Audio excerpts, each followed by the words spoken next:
बुलढाण्यात राज ठाकरेंच्या भाषणादरम्यान गोंधळ, पोलीस आणि कार्यकर्त्यांमध्ये बाचाबाची।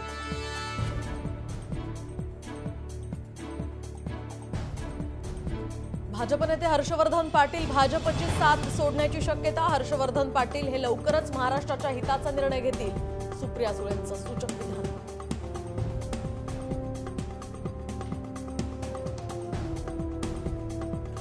महिलांसाठी ई-FIRचा पर्याय, पंतप्रधान नरेंद्र मोदींची माहिती। आता पोलीस ठाण्यामध्ये जाण्याऐवजी घरात बसून FIR करता येणार।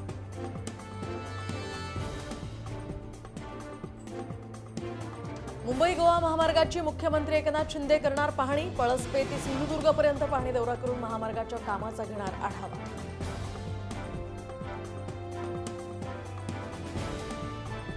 शहापूर तालुक्यामध्ये जोरदार पाऊस, मुंबईला पाणी पुरवठा करणारी 4ही धरणं ओव्हरफ्लो। वैतरणा, मोडकसागर आणि तानसा धरण तिसऱ्यांदा ओव्हरफ्लो।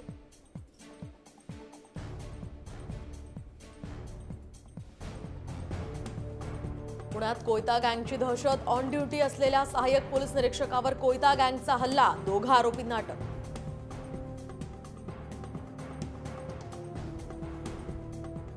भाईंदर पश्चिमेच्या उत्तन पातान बंदराजवळ मासेमारीची बोट समुद्रात अडकली, तर पोलीस प्रशासनाची मदत न मिळाल्यामुळे मच्छीमारांनी राबवलं रेस्क्यू ऑपरेशन।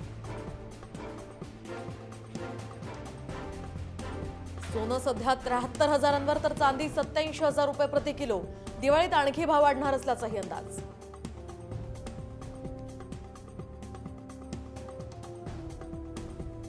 जर्मनीसाठी पुण्यातनं 2000 कुशल अवजड वाहन चालक पाठवणार। पुणे RTO करणार नियोजन, परिवहन आयुक्त कार्यालयाचे आदेश। सुनीता विल्यम्स फेब्रुवारीमध्ये पृथ्वीवर येण्याची शक्यता, नासाची मोठी घोषणा। 8 दिवसांचा अंतराळ दौरा तब्बल 8 महिन्यांवर।